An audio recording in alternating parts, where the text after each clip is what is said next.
Praise the lord. అందరికీ వందనాలు. ప్రార్థన చేసుకుందాం.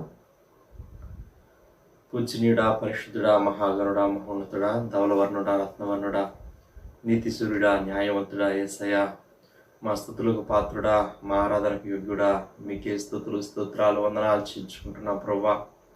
ఆత్మరూపంలో పరిశుద్ధాత్మరూపంలో సంచరించేటువంటి గొప్ప దేవుడవు, మీకే స్తుతులు స్తోత్రాలు వందనాలు చెల్లించుకుంటున్నాను ఆయన. దేవామర్ తండ్రి ప్రభా, మా కొరకు ఒక మాదిరికరమైనటువంటి జీవితాన్ని మీరు జీవించి, దేవామర్ తండ్రి అనేకమైనటువంటి అద్భుతాలు, ఆశ్చర్య కార్యములు మీరు జరిగించి, దేవామర్ తండ్రి శిష్యులకు ప్రార్థన నేర్పించి, దేవామర్ తండ్రి నాయన కల్వరి శిలువలో మా కొరకు ప్రాణం పెట్టినటువంటి గొప్ప దేవానికి స్తోత్రాలు. అంత మాత్రమే కాదు ప్రభా, మా కొరకు నాయన మరి తండ్రి అయా మరణాన్ని జయించి దేవామర్ తండ్రి మృత్యుంజయుడై తిరిగి లేచినటువంటి గొప్ప దేవానికి స్తోత్రాలు చేయించుకుంటున్నాం. విషయాలు మీరు కృప చూపించండి ఆయన. దేవా మరొకసారి దేవా మీ వాక్యం ద్వారా మీరు మాతో మాట్లాడమని ప్రార్థన చేస్తున్నాం. మీ సేవకుల ద్వారా మీరు మాతో మాట్లాడమని ప్రార్థన చేస్తున్నాం. దేవా గడిచిన మర్తండి ఆత్మరూపంలో మా మధ్య సంచరించి దేవా మర్తండి నాయన మీ నామానికి మహిమ తెచ్చుకోమని యేసయ్య నామములో స్తుతించి ప్రార్థన చేసి అడిగి వేడుకొంచున్నాం పరలోకపు తండ్రి. ఆమేన్. ఆమేన్. షారోన్ ఆత్మీయ గీతాల్లో నుంచి 128వ పాట పాడుతున్నాం.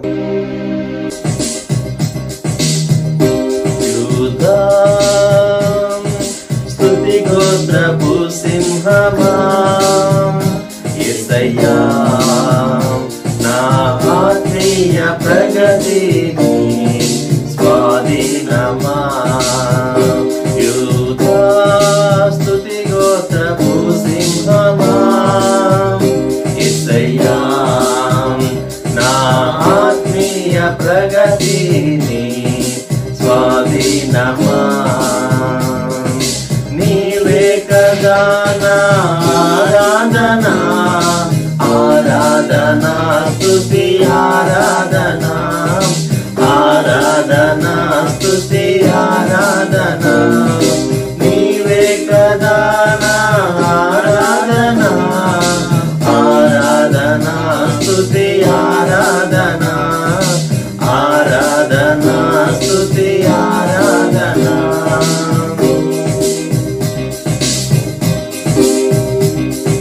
నీ ప్రజల నెమ్మదికై రాజాజ్ఞ మార్చింది నీవేనని, నీ ప్రజల నెమ్మదికై రాజాజ్ఞ మార్చింది నీవేనని. అహమును వనచి అధికారులను అదముల చేసిన నీకు, అహమును వనచి అధికారులను అదముల చేసిన నీకు.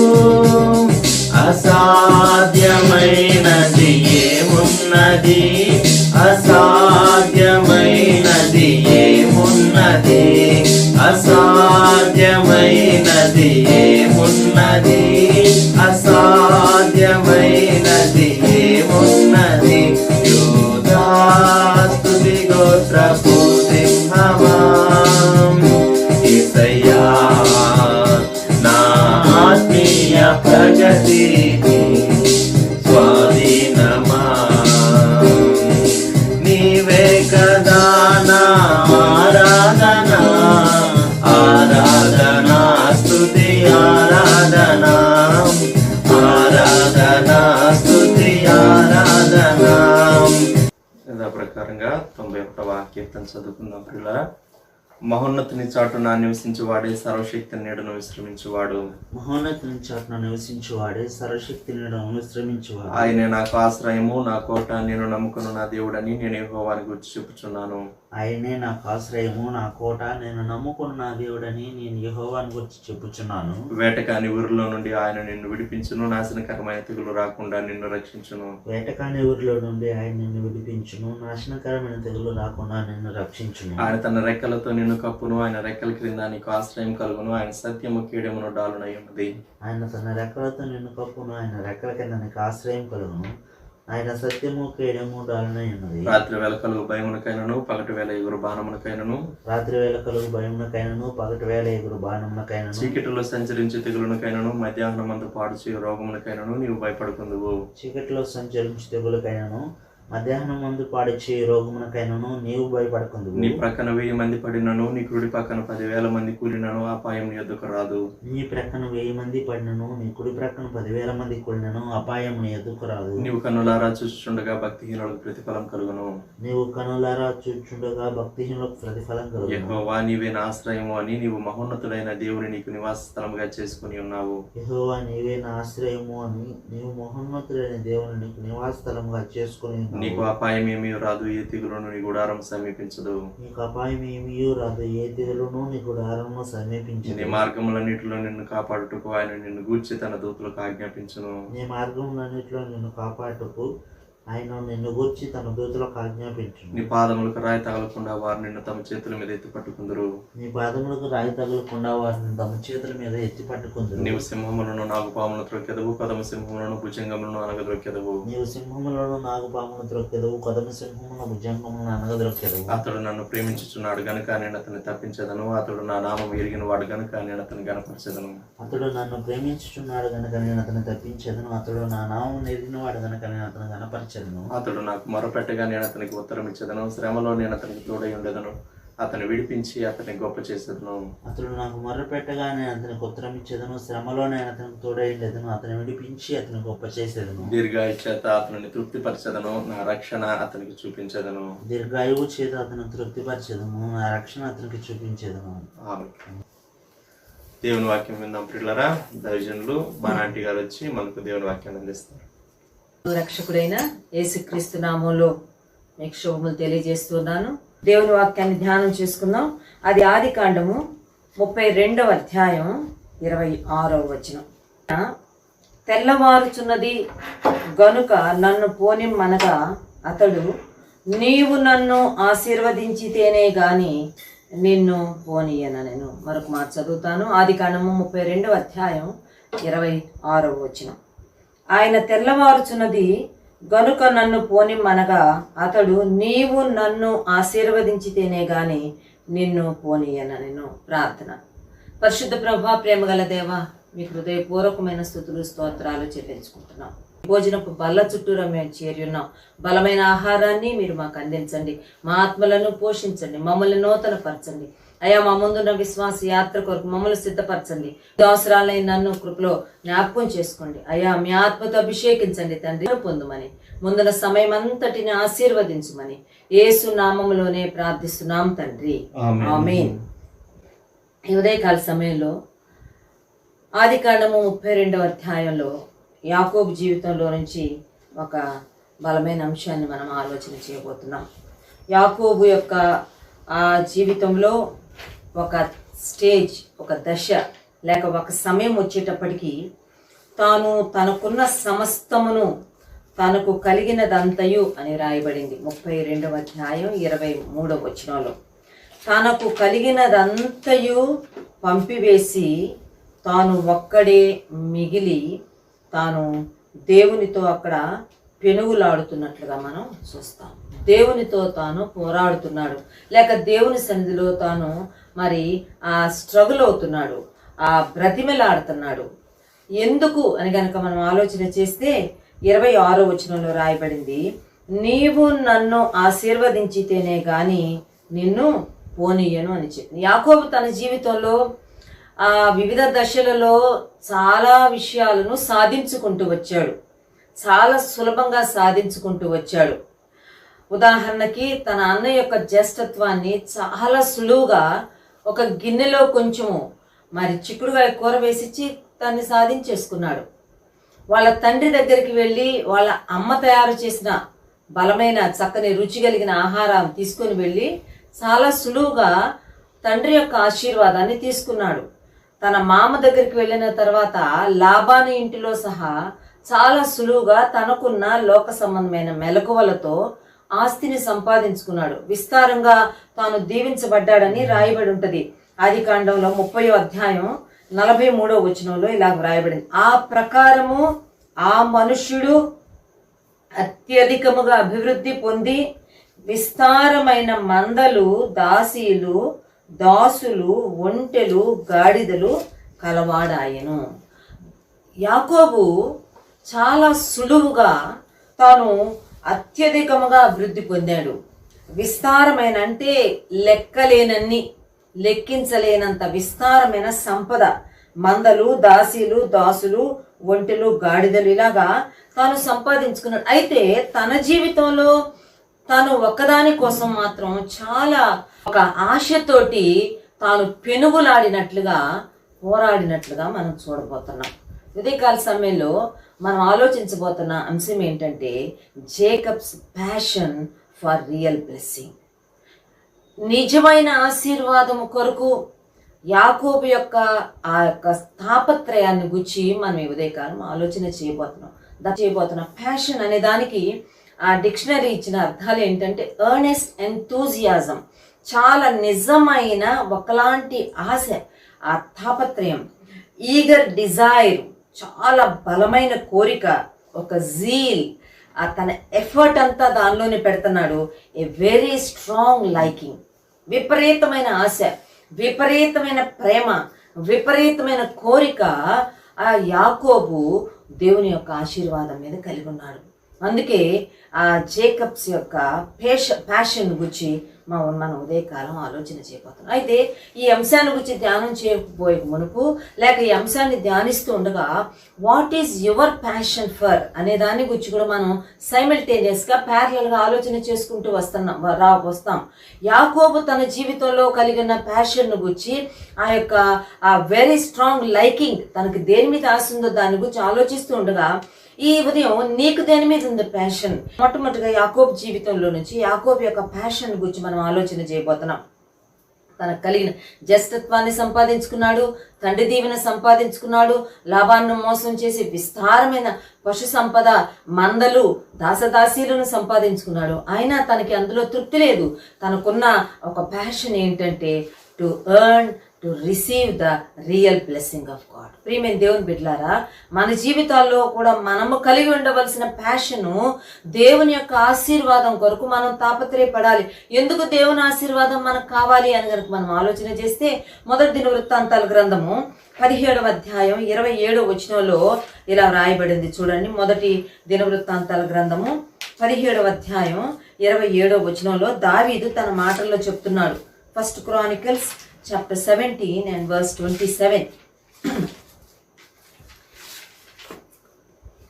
యెహోవా నీవు ఆశీర్వదించిన ఎడల అది ఎన్నటికిని ఆశీర్వదింపబడి ఉండును. దావీదు చెప్తున్నాడు, దావీదు అంటున్నాడు, దేవా ఇఫ్ యూ బ్లెస్, నీవు దీవిస్తే, నీ చేత దీవించబడితే అది ఎన్నటికి దీవించబడినట్లే. ఎందుకంటే దేవుడు మనిషిలాగా ఇచ్చి తీసుకునేవాడు కాదు. దేవుడు మనిషిలాగా కొంతకాలం ఇచ్చి తర్వాత తీసేసుకునేవాడు కాదు. చెంచలుడు కాదు, ద్విమనస్కుడు కాదు. ఆయనలో గమనాగమనముల వలనైన ఏ విధమైన చెంచలత్వం ఆయనలో లేదు. Once he bless he will bless, that's all. ఒకసారి ఆయన ఆశీర్వదిస్తే ఇక ఆశీర్వాదం ఎప్పటికీ నిలబడిపోద్ది. దావీదు అందుకే అంటున్నాడు, యెహోవా నీవు ఆశీర్వదించిన ఎడల ఆశీర్వాదం ఎన్నటికీ ఉండిపోతుంది. దావీదు యాకోబు జీవితంలో దేవుని యొక్క నిజమైన ఆశీర్వాదం యొక్క ఆ యొక్క ప్రశస్తత, ఆ యొక్క గొప్పతనం తాను గుర్తించాడు. అందుకే తాను యెబ్బోకు రేవు దగ్గర తనకు కలిగినదంతటినీ తాను ఆ రేవు దాటించేసి తనకున్న పశు సంపద, తాను ప్రేమించిన భార్యలు, ఉపపత్నులు, దాసదాసీలను దాటించి తాను నిజమైన ఆశీర్వాదం కోసం ఒక రియల్ ప్యాషన్తో దేవునితో పెనుగులాడుతున్నాడు. రాత్రి ప్రారంభమైంది ఆ పెనుగులాట తెల్లవారే వరకు జరుగుతూ ఉన్నది. దేవునితో పోరాడుతున్నాడు. దేవుడు అంటున్నాడు, వదిలేసేసే నన్ను అంటే, నీవు నన్ను ఆశీర్వదించితేనే గాని నేను నిన్ను పోనీయనని చెప్పాను. 29వ వచనంలో యాకోబు నీ పేరు దయచేసి తెలుపమని, అందుకు ఆయన నీవు ఎందు నిమిత్తము నా పేరు అడిగితమని చెప్పి అక్కడ అతనిని ఆశీర్వదించాను.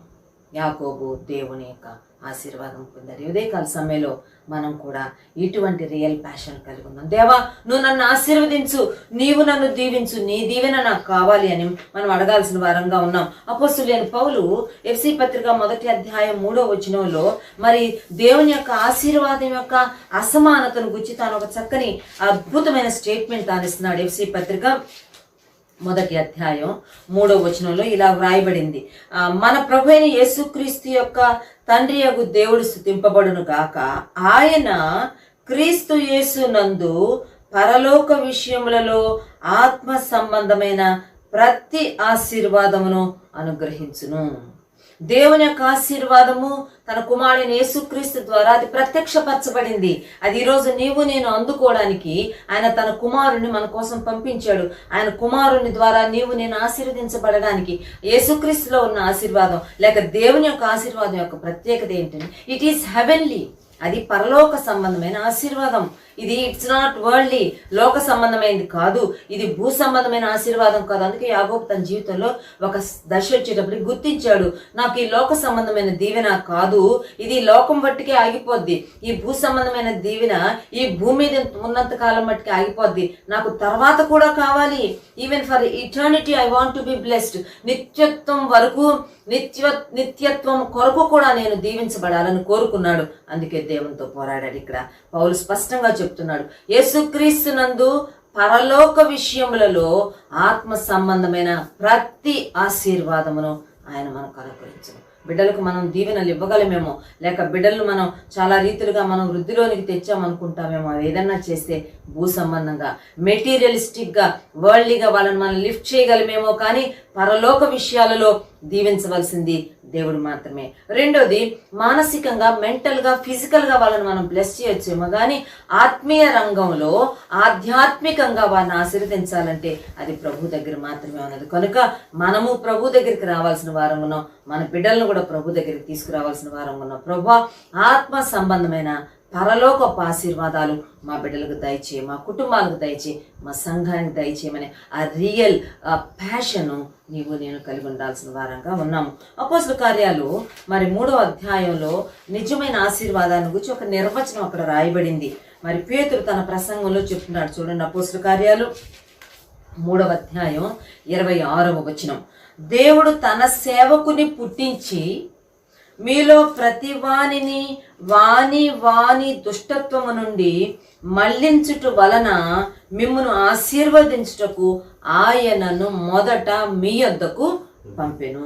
దేవుడు తన సేవకుని పుట్టించాడు, ఈ లోకంలో పుట్టించాడు, ఈ భూమి మీద తన సేవకుని పుట్టించి ఆయనను మొదట మీ వద్దకే పంపించాడు. ఎందుకు పంపించాడు తెలుసా? మీలో ప్రతివాడు వాని దుష్టత్వము నుండి మళ్లించబడాలని, వాని దుష్టత్వం నుండి మిమ్మల్ని మళ్లించటం వలన మిమ్మల్ని ఆశీర్వదించాలి. రియల్ బ్లెస్సింగ్ అంటే ఏంటో తెలుసా? ప్రతివాడు వాని దుష్టత్వం నుంచి మళ్ళించ. We need to turn away, we need to turn. దాని నుంచి మారాలి, డైరెక్షన్ మార్చుకోవాలి, దిశ మార్చుకోవాల్సిన వారంగా ఉన్నాం. మానవుడు తన జీవితంలో దుష్టత్వాన్ని, దుర్మార్గతను ఇష్టపడుతూ దుష్ట మార్గాల్లో, దుష్ట కార్యాల్లో తాము ఇన్వాల్వ్ చేసుకుంటున్న భయంకరమైన దినాల్లో ఉన్న మనము నిజమైన ఆశీర్వాదం ఏంటంటే ప్రతి వ్యక్తి దుష్టత్వము నుండి దేవుని వైపుకు మళ్లించబడ్డమే నిజమైన ఆశీర్వాదం. దాని కొరకైన నిజమైన ప్యాషన్ నీవు నేను కలిగి ఉండాలి. ఉదయకాల సమయంలో దేవుడు యాకోబు జీవితం ద్వారా మనతో మాట్లాడుతున్నాడు. నిజమైన ఆశీర్వాదము దేవుని దగ్గర ఉన్నది.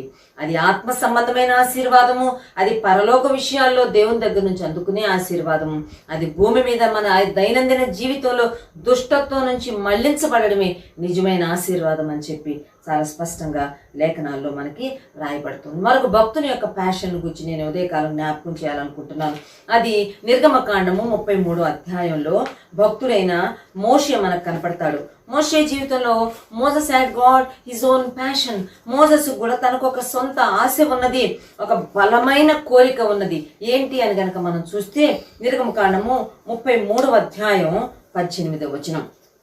33:18లో మోషే దేవునితో ఒక రిక్వెస్ట్ చేస్తున్నాడు, ఒక విన్నపం చేసుకుంటున్నాడు. ఏమంటే, అతడు దయచేసి నీ మహిమను నాకు చూపుము అని దేవుణ్ణి అడుగుతున్నాడు. Let me see thy glory అని అడుగుతాను. దేవా, నీ మహిమను నాకు చూడాలనుంది. I want to see your glory. నీ మహిమను నాకు చూడాలనిపిస్తుంది, నాకు నీ మహిమను చూపించని మోషే దేవుణ్ణి అడుగుతూ ఉన్నాడు. అంతకుముందే మోషే సీనాయి కొండ మీద తాను 40 దినాలు గడిపాడు, దేవునితో ఉన్నాడు. తాను దేవుని దగ్గర నుంచి రాతి పలకల మీద 10 ఆజ్ఞలు వ్రాసిస్తే అవి తెచ్చుకున్నాడు.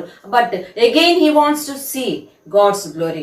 ఆ ప్రభు యొక్క ముఖదర్శనం చేసుకుంటూ ప్రభు యొక్క మహిమను తాను చూడాలనుకుంటున్నాడు. ప్రభు సన్నిధిలో ఉన్న ఆ మహిమ కాంతిని ప్రభావాన్ని తాను అనుభవించాలనుకున్నా. Let me see thy glory అని ప్రభుని అడుగుతున్నాడు. అయితే గొప్ప విషయం ఏంటంటే దేవుడు మోషేకు చెప్పాడు, నీవు ఒక బండ సందులో దాగి ఉండుము, నేను దాటి వెళ్ళిన తర్వాత నా వెనక భాగాన్ని చూద్దు, నువ్వు ముఖాముఖిగా దాన్ని చూడలేవు అని చూపించాడు. కానీ తిరిగి నెక్స్ట్ చాప్టర్లో 34వ అధ్యాయంలో కనుక మనం చూస్తే దేవుడు మోషేను మరలా సీనాయి కొండ మీదకి పిలుచుకొని 40 దినాలు తనతో సహవాసం చేయించి అక్కడ దేవుని యొక్క మహిమ మోషేకు సమృద్ధిగా కనుపరచబడింది. ఎంతగా తాను దేవుని యొక్క మహిమను చూచాడంటే దేవుని యొక్క మహిమ మోషే యొక్క ముఖము మీద అది రిఫ్లెక్ట్ అయినట్టుగా మనం చూస్తాము. మోషే ముఖము మీదకు దేవుని మహిమ దిగి వచ్చింది. దానివల్ల మోషే యొక్క ముఖ చర్మము ప్రకాశించిందంట. His face was shining. అది చాలా ప్రకాశించింది. చూడండి నిర్గమకాండం 34వ అధ్యాయం 29వ వచనంలో, తన ముఖ చర్మము ప్రకాశించిన సంగతి మోషేకు తెలిసి ఉండలేదు. తన ముఖము ప్రకాశిస్తా ఉన్నది. తిరిగి 30వ వచనంలో కూడా అతని ముఖ చర్మము ప్రకాశించెను. 35వ వచనంలో కూడా మోషే ముఖ చర్మము ప్రకాశించెను. Let me see thy glory అని దేవుణ్ణి మోషే అడిగితే దేవుడు మోషే ఆశ ఎలాగూ తీర్చాడంటే మరి దేవుని మహిమను చూడడం మాత్రమే కాదు, దేవుని మహిమను తాను రిసీవ్ చేసుకున్నాడు. దేవుని మహిమ తన ముఖం మీద ఇట్ వాజ్ రిఫ్లెక్టింగ్, అది ప్రతిబింబిస్తా ఉంది. దాన్ని చూడలేకపోయారు. ఆ తర్వాత ప్రజలు కొండ మీద నుంచి దిగొస్తే మోషే ముఖం మీద ఉన్న దేవుని మహిమ యొక్క రిఫ్లెక్షన్ ని చూడలేకపోయారు. ఆ ముఖాలు అప్పుడు మోషే ముఖం మీద ముసుగు వేసుకోవాల్సి వచ్చిందంట. దీని గురించి అపోస్తలుడైన పౌలు కొరింథీ పత్రిక 2వ కొరింథీ పత్రిక 3వ అధ్యాయం 12వ వచనంలో చాలా స్పష్టంగా రాశాడు. అది మోషే ముఖము మీద అది దేవుని మహిమ అని తాను అక్కడ రాస్తా వస్తాడు. చూడండి 2వ కొరింథీ పత్రిక 3వ అధ్యాయం 12వ వచనంలో ఇలాగ రాయబడింది, మోషే తగ్గిపోవచ్చున్న మహిమ యొక్క అంతమును ఇశ్రాయేలీలు తేరి చూడకుండునట్లు మోషే తన ముఖము మీద ముసుగు వేసుకునేను. మోషే తన ముఖం మీద ఎందుకు ముసుగు వేసుకున్నాడంటే తన ముఖము మీద ఉన్న దేవుని మహిమ అది తగ్గిపోతూ ఉన్నది. తగ్గిపోతూ ఉన్న దేవుని మహిమ యొక్క అంతాన్ని, ఆ ముగింపునే ఇశ్రాయేలీలు చూడలేకపోయారంట. మోషే ముసుగు వేసు కనుక ఉదయకాల సమయంలో the passion of Moses, Moshe యొక్క ఆశ ఏంటంటే దేవుని మహిమను చూడాలని. ప్రియమైన దేవుని బిడ్డలారా, can we see God's glory? మనం దేవుని మహిమను చూడగలమా? మరి ఆనాడైతే మోషే దేవుని సన్నిధిలో అడిగాడు, కోరాడు, తాపత్రయపడ్డాడు, దేవుడు ఆశ తీర్చాడు. మరి అలాగే మరి యాకోబు యొక్క ఆశ దేవుడు తీర్చాడు. యాకోబు మీద ఉన్న ఆశీర్వాదం సామాన్యమైన దీవెన కాదు. యాకోబు దీవించబడ్డాడు. యాకోబు 12 మంది కుమారులు దీవించబడ్డారు. యాకోబు 12 మంది గోత్రాలు ఒక రాజ్యంగా అయితే ఆ రాజ్యం దీవించబడింది. ఆ దీవెన కొనసాగుతూనే వచ్చింది. యాకోబులో నుంచే యోధా వచ్చాడు. యోధాలో నుంచి రాజదండం వచ్చింది. ఆ రాజదండము దేవుని కుమారుడైన యేసుక్రీస్తు ద్వారా ప్రత్యక్షపరచబడింది. కనుక ఆ నిజమైన ప్యాషన్ దేవునిలో తీర్చబడుతుంది. యాకోబు యొక్క కోరిక తీర్చబడింది. మరి అలాగే మోషే యొక్క కోరిక కూడా తీర్చబడింది. దేవుని మహిమను తాను రిసీవ్ చేసుకున్నాడు. యోహాను సువార్త 11వ అధ్యాయంలో కనుక మనం వస్తే మనము కూడా దేవుని మహిమ చూడడానికి దేవుడు ఒక చిన్న రహస్యాన్ని బయలుపరుస్తున్నాడు. యోహాను సువార్త 11వ అధ్యాయంలో బేతనీలో ఉన్న మరియా మాత లాజరు యొక్క కుటుంబం మనకు కనబడుతుంది. లాజరు చనిపోయాడు, సమాధి చేయబడ్డాడు. యేసు ప్రభు కొంచెం ఆలస్యంగా వచ్చాడు. అప్పటికే సమాధి చేయబడి 4 రోజులు అయిపోయింది. ప్రభు రాగానే చాలా బాధపడతారు. ప్రభు నీవు ఇక్కడ ఉండుంటే మా సహోదరుడు చనిపోయి ఉంటాడు. ఏం పర్వాలేదు, ఎక్కడ సమాధి చేశారో చూపించండి. సమాధి వద్దకు వెళ్ళారు. అక్కడ ప్రభు ఒక చక్కని మాట అంటారు. యోహాను సువార్త 11వ అధ్యాయంలో 40వ వచనంలో మార్తతో ప్రభు ఒక మాట అంటున్నాడు. మార్త, నీవు నమ్మిన ఎడల దేవుని మహిమను చూతువని నేను నీతో చెప్పలేదా అని ఆమెతో అనేను. నీవు నమ్మిన ఎడల దేవుని మహిమను చూస్తావు. If we can trust him, we too can see God's glory. దేవుని మనం నమ్మితే దేవుని మహిమను మనం చూడగలం. దేవుడు తన మహిమ గల కార్యాలు మన జీవితంలో చేయడానికి ఆయన ఇష్టపడుతున్నాడు. దేవుడు తన మహిమను మన జీవితాల్లో ప్రత్యక్షపరచడానికి ఆయన ఇష్టపడుతున్నాడు. అందుకే దేవుడు అక్కడ మహిమను పొందినట్లుగా మనం చూస్తాం. చనిపోయి సమాధి చేయబడిన లాజరు బయటకు వచ్చాడు. ప్రేత వస్త్రాలతో చుట్టుపడిన లాజరు బయటకు వచ్చినప్పుడు వారు వస్త్రాలు తీశారు, అతనికి బలమైన ఆహారం పెట్టారు. అతడు తిరిగి తర్వాత యేసు ప్రభుతో పాటు విందులో కూర్చున్నట్లుగా మనం చూస్తాం. అప్పటి నుంచి అంటే ప్రజలు బేతనీలో యేసు ప్రభు యొక్క వాక్యం వినటానికి మాత్రమే కాదు కానీ మరణంలో నుంచి తిరిగి లేచి సజీవుడైన లాజర్ను కూడా చూడడానికి వస్తా వచ్చినారంట. తండోపతండాలుగా వచ్చారంట. దేవుణ్ణి వారు మహింపరుస్తూ వచ్చారు. కనుక ఉదయకాల సమయంలో నిజమైన అసలు శిష్యులైన సరైన ఆశయాలు కోరికలు కలిగి ఉండటానికి మనం తీర్మానం చేసుకున్నాం. కోరహు కుమారుల దగ్గరకు కూడా వెళ్తే 42వ కీర్తన మొదటి వచనంలో 84వ కీర్తన మొదటి 2 వచనాల్లో అక్కడ కూడా కోరహు కుమారుల యొక్క ప్యాషన్ గురించి చాలా స్పష్టంగా రాయబడింది. కోరహు కుమారులు అంటే కోరహీయులు లేక కోరహు సంతతి వారు. మరి 70 సంవత్సరాల చెరకాలంలోకి వెళ్ళిపోయారు వారు. తమ యొక్క తోటి వారి యొక్క అజ్ఞానాన్ని బట్టి, వారి యొక్క దుష్ట కార్యాలను బట్టి వారు చెరలోకి వెళ్ళిపోయినప్పుడు ఆ చెరలో ఉన్న శేషము దేవునికి నమ్మకంగా ఉన్న వారిలో కోరహు కుమారులు ఉన్నారు. వాళ్ళు రాసిన కీర్తనలో వాళ్ళ యొక్క passion for church, for the fellowship, దేవుని ప్రజలతో సహవాసాన్ని వాళ్ళు మిస్ అవుతూ 42వ కీర్తన మొదటి వచనంలో ఇలాగంటారు, దుప్పి నీటి వాగుల కొరకు ఆశపడినట్లు దేవా నీ కొరకు నా ప్రాణము ఆశపడుచున్నది, నా ప్రాణము దేవుని కొరకు ఆశపడుచున్నది, జీవము గల దేవుని కొరకు ఆశపడుచు ఉన్నది. ఇది కోరహు కుమారుల యొక్క ప్యాషన్. ఒక దుప్పి నీటి వాగుల కొరకు ఆశపడినట్లు మంచి నీరు దొరికేదాకా దుప్పి ఎంత దూరమైనా పరిగెత్తుతుందంట, ఎంత వేగంగా అయినా పరిగెత్తుతుందంట తన తృష్ణ తీర్చుకునేదాకా. కోరహు కుమారులు అంటున్నారు, ఒక దుప్పి నీటి కోసం ఎలా పరిగెత్తుద్దో అయ్యా మేము నీ కొరకు అంత జీవగల దేవుడు నీ కొరకు అంత ఆశ కలిగి ఉన్నాం. మేము గత స్మృతులలోనే జీవించేస్తున్నాం. గతంలో మేము దేవుని మందిరానికి వెళ్ళిన సందర్భాలు, జన సమూహంతో పాటు పండుగ చేసుకోవడానికి సమూహంగా నీ మందిరానికి వచ్చిన ఆ దృశ్యాలు, ఆ సంఘటనలు గుర్తు చేసుకుంటున్నాం. చాలా ఎగ్జైట్ అవుతున్నాం. అయితే మా ఆశ, మా కోరిక ఏంటంటే నీ సన్నిధికి మేము రావాలి. దేవుని పట్ల వారుకున్న బలమైన కోరికను ఇక్కడ కోరహు కుమారులు ఎక్స్ప్రెస్ చేస్తున్నట్టుగా మనం చూస్తాం. తిరిగి 84వ కీర్తనలో కూడా అది కూడా కోరహు కుమారులే రాశారు. అంటారు, అయ్యా నీ యొక్క నివాసములు ఎంత రమ్యంగా ఉన్నాయి, సైన్యములకు అధిపతిగా యెహోవా యొక్క నివాసములు రమ్యములుగా ఉన్నవంటూ 2వ వచనంలో యెహోవా మందిరావరణములను చూడవలనని నా ప్రాణము ఎంతో ఆశపడుచున్నది, అది సొమ్మసిల్లుచున్నది, జీవముగల దేవుని దర్శించుటకు నా హృదయము నా శరీరము ఆనందంతో కేకలు వేయచ్చు. నీ మందిరాన్ని చూడాలని, నీ మందిర ఆవరణములను చూడాలని, నిన్ను దర్శించుకోవడానికి నా హృదయము, నా ప్రాణము, నా శరీరము ఆనందంతో కేకలు వేయుచున్నది, ఆశపడుచున్నది అన్నారు. కనుక ఉదయకాల సమయంలో ప్రభు పట్ల ఒక మంచి నిజమైన ఆశ, నిజమైన ప్రేమ దేవుని పట్ల, ఏదో ఎవరి కోసం, ఎవరినో తల్లిదండ్రులు సంతోష పెట్టాలని బిడ్డలు, లేకపోతే భార్యను సంతోష పెట్టాలని భర్తను సంతోష పెట్టాలని బిడ్డలు, లేక సంఘ పెద్దలను సంతోష పెట్టాలి, ఇంకెవరి కోసమో కాదు. మనం దేవుని మందిరానికి రావాల్సింది, మనం దేవుని సన్నిధికి రావాల్సింది, మనం దేవుని కాంక్షించాల్సింది ఒక రియల్ ప్యాషన్తో, ఆయనను ఒక జీవము గల దేవుడిగా గుర్తిస్తూ, నిజమైన దేవుడిగా, సత్యవంతుడైన దేవుడిగా, నీ రక్షణకు, నీ విశ్వాసమునకు, నీ నిరీక్షణకు, నీ ఆదరణకు కర్తగా గుర్తిస్తూ ఆయన మనం ప్రేమించాల్సిన వారం. అంశంలోనికి మనం వెళ్దాం. చూడండి, 2వ అంశంలో మనం చూడబోతున్న విషయం ఏంటంటే the vision of a believer. విశ్వాసి కలిగి ఉండవలసిన ఆ ప్రత్యక్షత, దర్శనాన్ని గురించి లేకపోతే దృష్టిని గురించి మనం ఆలోచన చేయబోతాం. మొదటి అంశము the passion. What is your passion for? నీ యొక్క ప్యాషన్, నీ యొక్క దృష్టి దేని మీద ఉన్నది? దేనిని నీవు దృష్టించుతున్నావు? ఏది నీ యొక్క దర్శనంగా ఉన్నది? సామెతల గ్రంథము 29వ అధ్యాయం 18వ వచనంలో ఇలా రాయబడింది, దేవోక్తి లేని ఎడల జనులు కట్టులేక తిరుగుదురు అని రాయబడింది.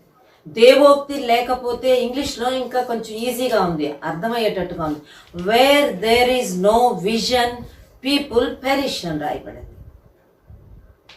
దర్శనము లేని చోట, దేవుని యొక్క ప్రత్యక్షత నీకు అందకపోతే, దేవుని ప్రత్యక్షతలు, దేవుని యొక్క రెవల్యూషన్స్ లేని చోట జనులు కట్టులేక తిరుగుతారు, జనులకు భక్తి ఉండదు, దేవునికి భయం ఉండదు, తద్వారా ఆఖరికి వారు నష్టపోతారు అనే విషయాన్ని జ్ఞాని అయిన సొలొమోను రాస్తున్నాడు. కనుక ఉదయకాల సమయంలో మన ప్యాషన్, మన విజన్ ఎలా ఉన్నది అని ఆలోచించు. How is your vision? నీ దృష్టి ఎలాగున్నది? ఒకవేళ మనం చెప్పొచ్చు, I'm not talking about the physical vision, మన యొక్క భౌతికమైన దృష్టిని గురించి నేను మాట్లాడటం లేదు. మరి నానా రకాల పరిస్థితులు మనం లోకంలో చూస్తుంటాం. కొంతమంది దృష్టి మాంద్యం కలిగి ఉంటాం, దృష్టి లోపం కలిగి ఉంటాం, కోల్పోయిన వారు, లేకపోతే ఐసైట్ దెబ్బతిన్నవారు, లేక వయసును బట్టి దృష్టి మాంద్యం రావడం, ఏజ్ని బట్టి ఇలా మనకు కనబడతాయి. అయితే ఇక్కడ మనం మాట్లాడుకుంటుంది, it's not about the physical vision, it's not about the physical sight, how we see, అది కాదు మనం మాట్లాడుకుంటుంది. We're talking about the spiritual insight, spiritual vision. మన ఆత్మ సంబంధమైన దృష్టి ఎలాగున్నది, మనం ఆ ఆత్మీయ విషయాలను చూడగలుగుతున్నామా అనే దాని గురించి మనం ఉదయకాలం రెండవ అంశంగా ఆలోచన చేయబోతున్నాం. ఒక భక్తుడు ఒక పాట ఇలా రాశాడు, ప్రభు యేసు నా రక్షక, నొసగు కన్నులు నాకు నిరతము, నేను నిన్ను చూడాలి. I want to see you. ప్రభా, నాకు నిన్ను చూడాలని ఉంది, నిన్ను చూచే కన్ను నాకు దయచేయం. మన కళ్ళున్నాయి, మనం చూస్తున్నాం, అయితే భౌతికమైన వాటిని చూస్తున్నాం, కానీ దైవికమైన అదృశ్య దేవుణ్ణి చూచే ఆత్మీయ నేత్రాలు లేవు. మన మనోనేత్రాలు వెలిగించబడాల్సి ఉన్నాయి. ఎఫ్సి పత్రిక 1వ అధ్యాయంలో ఎఫ్సి సంఘం కొరకు ప్రార్థన చేస్తూ అంటాడు, మీ మనోనేత్రాలు వెలిగింపబడినందున నేను కొన్ని విషయాలు మీతో నేను షేర్ చేసుకుంటున్నాను, మీరు ఇంకా అనేక విషయాలు మీరు డెవలప్ అవ్వాలని నేను కోరుకుంటున్నానని పౌలు ప్రార్థన చేస్తాడు వారి పక్షం. కనుక మన యొక్క భౌతిక నేత్రాలతో పాటు మన మనోనేత్రాలు వెలిగించబడాలి. మన స్పిరిచువల్ విజన్ గురించి మనం కన్సర్న్ కలిగిన వారంగా ఉండాలి. చూడండి, యెషయా గ్రంథం 6వ అధ్యాయంలో కనుక మనం చూస్తే, ప్రవక్త అయిన యెషయా తన ఒక దర్శనాన్ని పొందాడు.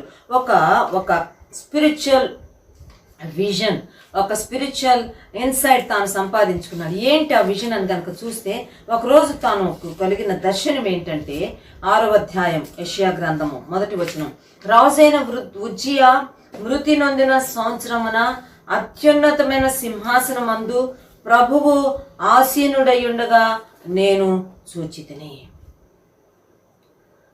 భౌతికమైన పరిస్థితులు ఏంటంటే, ఆనాటి ఇజ్రాయేలీల రాజు, యూదుల రాజు ఉజ్జియా చనిపోయి ఉన్నాడు. ఉజ్జియా రాజు చనిపోయాడు. నెక్స్ట్ రాజరికం ఎవరికి వెళ్తుంది, ఎవరు రాజ్యాన్ని పరిపాలన చేస్తారు, ఆ రాజకీయ పరిస్థితులు ఎలా ఉంటాయి, దేశ పరిస్థితులు ఎలా ఉంటాయి అని అందరూ ఆందోళన చెందుతున్న పరిస్థితులలో మరి యెషయాకు దేవుడికి చూపించిన దర్శనం ఏంటంటే, రాజులు మారుతారు, అధికారులు మారుతారు, ప్రభుత్వాలు మారుతాయి, కానీ దేవాది దేవుడు అత్యున్నతమైన సింహాసనం మీద ఆయన ఆసీనుడై ఉన్నాడు.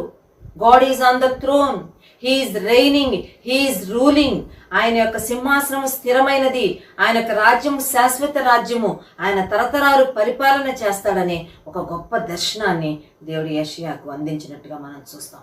అత్యున్నతమైన సింహాసనం మీద దేవుడు ఆసీనుడై ఉండడం, ఆయన చుట్టూరా మరి శరాపులు నిలిచి ఉండటం, వారు ఆయన స్తుతిస్తున్నట్టుగా కూడా తాను ఒక గొప్ప దర్శనాన్ని పొందాడు. కనుక ప్రభువును చూచే ఆ దృష్టి యెషయాకు దొరికింది.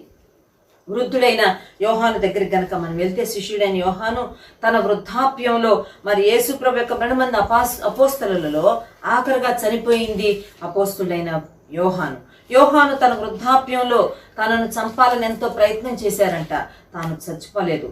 అసలు సలసలా కాగుతున్న నూనెలో ముంచి లేపితే కూడా చనిపోలేదంట యోహాను. ఇక ఈ చనిపోయేటట్టు లేదని చెప్పి ఆయన్ని పద్మస్ ద్వీపానికి తరుముకుంటా వెళ్ళారంట. కాలిన శరీరంతో ఉన్న వృద్ధుడైన యోహాను తరుముకుంటా వెళ్ళి పద్మస్ ద్వీపంలో పడేసి వచ్చారు. ఆ పనిష్మెంట్ ఏరియాలో, ఆ ప్రాంతంలో వేసేస్తే అక్కడ తాను ఒక స్పిరిచువల్ విజన్ తాను సంపాదించుకున్నట్టుగా చూస్తాం. భౌతికంగా ముసలాడు, ఒళ్ళంతా గాయాలు, మేబీ దృష్టి మాంద్యం కూడా వచ్చేసి ఉంటుంది.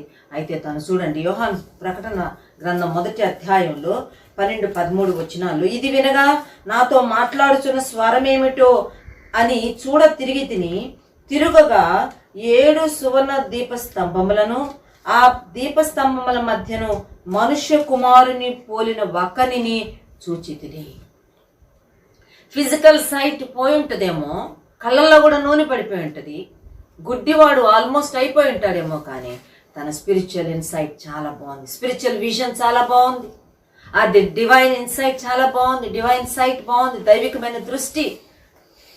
పద్మస్ ద్వీపంలో తాను వృద్ధుడు గాయాలతో ఆత్మవశుడై ప్రభు దినాన తాను ఉండగా తాను ఒక దర్శనం పొందాడు. అందులో తనకు ఒక స్వరం వినపడుతుంది. ఏంటబ్బా, ఎవరబ్బా అని వెనక్కి తిరిగి చూస్తే మనుష్య కుమారుని, 7 దీపస్తంభాల మధ్య మనుష్య కుమారుని పోలిన ఒక్కరిని తాను చూచి ఆ మనుష్య కుమారుని తాను వర్ణించినట్లుగా వివరించినట్లుగా మనం చూస్తాం. ప్రియమైన దేవుని బిడ్డలారా, ఉదయకాల సమయంలో మన స్పిరిచువల్ విజన్ చాలా ఇంపార్టెంట్, మన ఆధ్యాత్మిక దృష్టి చాలా ఇంపార్టెంట్. ఒకవేళ భౌతికమైన దృష్టి మాంద్యం వచ్చినా పర్వాలా, దృష్టి లోపం వచ్చినా పర్వాలా, దృష్టిని కోల్పోయినా పర్వాలేదేమో, కానీ ఆధ్యాత్మికమైన దర్శనాన్ని, ఆధ్యాత్మికమైన దృష్టిని నీవు నేను కాపాడుకోవాలి. ప్రభు చూపించే విషయాలు చూడగలగాలి, ప్రభు కనుపరిచే వాటిని అందుకోగలగాలి. ఆ ప్రత్యక్షత గల మనస్సు మనం కాపాడుకోవాలి. అందుకే పౌలు గారు ఎఫ్సి సంఘానికి రాసిన 1వ అధ్యాయం 19వ వచనంలో మీకు దేవుడు జ్ఞానమును ప్రత్యక్షతయు గల మనస్సు ఇవ్వాలని నేను మీ కొరకు ప్రార్థన చేస్తున్నాను అంటాడు. ప్రత్యక్షత గల మనస్సు, స్పిరిట్ ఆఫ్ డిజర్న్మెంట్, విషయాలను వివేచించగలిగిన మనస్సు, సంగతులను సంగతులుగా దైవ దృష్టితో దైవ కోణంలో చూడగలిగిన మనస్సు మీరు కలిగి ఉండాలని నేను మీ నిమిత్తము ప్రార్థన చేస్తున్నానని చెప్పి పౌలు చెప్తున్నట్టుగా మనం ఆదికాండం 22వ అధ్యాయంలో కనుక మనం వెళ్తే, అబ్రహాము అప్పటికి కనీసం 100 సంవత్సరాలు ఎప్పుడో దాటిపోయి దానికి ఇంకో 15-16 సంవత్సరాలు వేసుకున్న 116 సంవత్సరాల వయసున్న అబ్రహామును దేవుడు చెప్పాడు, అబ్రహాము నీవు మోరియా దేశానికి వెళ్ళు, అక్కడ నేను చూపించబోయే పర్వతాలలో ఒకచోట నీకున్న ఒక్కడే కుమారుడు, నీవు మిక్కిలిగా ప్రేమిస్తున్న నీ కుమారుడిని నాకు దహన బలిగా అర్పించాలని చెప్పాడు. సరే ప్రభు అని తను బయలుదేరాడు. వాజ్ ఓల్డ్ ఇనఫ్, ముసలోడైపోయాడు. కొడుకుని తీసుకుని బయలుదేరాడు, పనివారిని తీసుకున్నాడు, కట్టెలు నిప్పు అన్ని తీసుకుని బయలుదేరాడు, కత్తి కొడుకుని. అయితే తన దృష్టి అంతా ఎక్కడుందంటే దేవుని యొక్క నడిపింపు కొరకు ఎదురు చూస్తున్నాడు. దేవుని యొక్క నడిపింపు మీద, దేవుని యొక్క రెవల్యూషన్ మీద తాను దృష్టి నిలుపున్నాడు. కొంత దూరం వెళ్ళేటప్పటికి ఆదికాండం 22వ అధ్యాయం 4వ వచనం వచ్చేటప్పటికి అక్కడ దేవుడు తనకు చూపించాడంటే, ఇదిగో చూడండి 4వ వచనం, 3వ నాడు అబ్రహాము కన్నులెత్తి దూరము నుండి ఆ చోటు చూచెను. ఏ చోటు చూచెను? దేవుడు తనతో చెప్పిన చోటును చూచాడు. దేవుడు పైన రాయబడింది, లేచి దేవుడు తనతో చెప్పిన చోటుకు వెళ్ళెను, తనతో చెప్పిన చోటును చూచాడు. అబ్రహాముకు దేవుని చిత్తాన్ని, దేవుని మార్గాలను, దేవుని యొక్క డిజైన్ తాను చూడగలుగుతున్నాడు. ఆ చోటును చూడగానే వెంటనే పనివారిని ఆపేసేసాడు. ఆ పర్వతం మేమెక్కాలి, నేనెక్కాలి, నేను నా కుమారుడు, మీరు రావడానికి వీల్లేదు, వాళ్ళని ఆపేశాడు. తాను బయలుదేరి పైకి వెళ్ళాడు, బలిపీఠం కట్టాడు, కుమారుని బలిపీఠం మీద పండబెట్టాడు, తాళ్లతో కట్టాడు. తాను దేవునికి చెప్పిన మాట చొప్పున, దేవుడు తనకు చెప్పిన మాట చొప్పున, దేవుడి దగ్గర తాను అందుకున్న రెవల్యూషన్ చొప్పున, ప్రత్యక్షత చొప్పున తాను కార్యాన్ని చేయడానికి పూనుకున్నాడు. తన చేతితో కత్తి ఎత్తి తన కుమారుడైన మరి ఇస్సాకును వధించబోయే మునుపు ఆకాశం నుంచి స్వరం వినపడింది, అబ్రహామా అబ్రహామా ఇంక నీవు ఆగు. 11వ వచనం, అందుకు అతడు చిత్తము ప్రభువా నేను 12లో ఆ చిన్న వాని మీద చేయి వేయకుము, అతని నేమియు చేయకు. నేను చెప్పాను, బయలుదేరొచ్చావు, నేను చెప్పాను, చేస్తున్నావు, ఇప్పుడు తిరిగి నేను చెప్తున్నాను, చేయి వేయకుము, ఆపివేయి. అబ్రహాం ఒబేడ్ గాడ్, దేవునికి లోబడ్డాడు. దేవుడు చూపిస్తుంది చేస్తున్నాడు. వెంటనే తనకు దేవుడు చూపించిన మరొకటి తాను చూడగలిగాడు. 13వ వచనంలో, అప్పుడు అబ్రహాము కన్నులెత్తి చూడగా పొదలో కొమ్ములు కొని ఉన్న ఒక పొటేలు వెనుక తట్టున కనబడెను. అబ్రహాము వెళ్ళి ఆ పొటేలును పట్టుకుని తన కుమారునికి మారుగా పెట్టి దహన బలిగా అర్పించాను. అబ్రహాము దేవుని చిత్తాన్ని చూస్తున్నాడు, అబ్రహాము దేవుని చిత్తంలో నడుస్తున్నాడు. కారణం ఏంటంటే he could maintain his vision, తన దర్శనాన్ని, తన ప్రత్యక్షతను తాను కాపాడుకుంటున్నాడు. ఉదయకాల సమయంలో మనం కూడా ఎందుకు రక్షించబడ్డాము, ఎందుకు దేవుని చేత దర్శించబడ్డాము, వాటిని మనం మర్చిపోవడానికి వీల్లేదు. ఎందుకంటే ఆ విజన్ పోయిందంటే we will lose our souls, మన ప్రాణాలు, మన ఆత్మను మనం నష్టపరుచుకుంటాం అనే విషయాన్ని మనం జ్ఞాపకం పెట్టుకోవాలి. కనుక దేవుని యొక్క దృష్టిని మనం కలిగి ఉండాల్సిన వారంగా ఉన్నాం. దేవుని బిడ్డలారా, ఈ ఉదయకాల సమయంలో ఏమి చూస్తున్నాం మనం? దేని మీద ఉంది మన దృష్టి? శాశ్వతమైన నిత్యమైన వాటి మీద మన దృష్టి నిలుపుదాం. శపితమైన దాని మీద మన దృష్టి ఉంటే మళ్ళిద్దాం. దేవుని ఏర్పాటు కాని దాని మీద సంసోనులాగా ఉంటే దృష్టి మళ్ళిద్దాం. దేవుడు వద్దన్న దాని మీద మన ప్రాణం వెళ్తుంటే హవ్వలాగా మన దృష్టి మళ్ళించుకుందాం. శ్రేష్టమైన వాటి మీద మన మనస్సు, మన దృష్టి మనం నిలపాల్సిన వారము. అదే ఫిలిప్పీ పత్రికలో పౌలు అంటారు, ఏది శ్రేష్టమైనదో, మాన్యమైనదో, రమ్యమైనదో, ఖ్యాతి కలదో దాని మీద మీ దృష్టి నిలుపు, దాని మీద మనస్సు నిలపాల్సిన వారము. భక్తుడు ఇలా ఒక పాట రాశాడు, open the eyes of my heart, open the eyes of my heart. నా హృదయానికున్న కనులను తెరువుము, నా హృదయ నేత్రాలను తెరువుము. I want to see you. ప్రభా, నాకు నిన్ను చూడాలనుంది, నిన్ను చూడాలనుంది కనుక నా హృదయ నేత్రాలను తెరువు, నా మనోనేత్రాలను తెరవమని చెప్పి ఒక భక్తుడు ఒక పాట రాసుకున్నాడు. కనుక ఉదయకాల సమయంలో ఏవి చూడాలి అవి చూద్దాము. కనుక మన కనుదృష్టి ఎలా ఉన్నదో మనం ఆలోచించుకుంటూ వద్దాం. కనుక what is your passion for? నీ ఆశ, నీ ఆశయాలు, నీ ఆతురత దేని మీద ఉన్నది? రెండోది, హౌ ఈజ్ యువర్ విజన్? నీ దృష్టి ఎలా ఉన్నదో నువ్వు ఆలోచించుకుంటూ రావాలి. నీ దృష్టిని నువ్వు సరి చేసుకోవాలి. ప్రభు నిన్ను ముట్టాలను కోరుకుందాం. 3వ అంశాన్ని చెప్పి నేను ముగిస్తాను. మొదటిది అబౌట్ అవర్ ప్యాషన్, రెండోది రిగార్డింగ్ అవర్ విజన్, మూడోది what is the mission behind our life? మన జీవితాల వెనక ఉన్న మిషన్ ఏంటి, లేక ఉద్దేశం ఏంటి? The purpose behind our life. సామెతల గ్రంథం 16వ అధ్యాయం 4వ వచనంలో ఇలా వ్రాయబడింది. చూడండి, సామెతల గ్రంథం 16వ అధ్యాయం 4వ వచనం, యెహోవా ప్రతి వస్తువును దాని దాని పని నిమిత్తము కలుగ చేసెను. యెహోవా ప్రతి వస్తువును దాని దాని పని నిమిత్తము కలుగు చేయను. ఒక వస్తువును దేవుడు కలుగు చేయడంలోనే దేవునికి ఒక పర్పస్ ఉన్నదంట. God has got a plan. ఒక చెట్టును ఆయన సృష్టించినప్పుడు, ఒక పశువును ఆయన సృష్టించినప్పుడు, ఒక చేపను, ఒక పక్షిని ఆయన సృష్టించినప్పుడు God has got A purpose. ప్రతి వస్తువును ఒక్కొక్క పని కోసం ఆయన సృష్టిస్తే ఉదయకాలం మనం ఆలోచించుకోవాల్సిన 3వ విషయం ఏంటంటే, నిన్ను సృష్టించడంలో గల దేవుని పర్పస్ ఏంటి?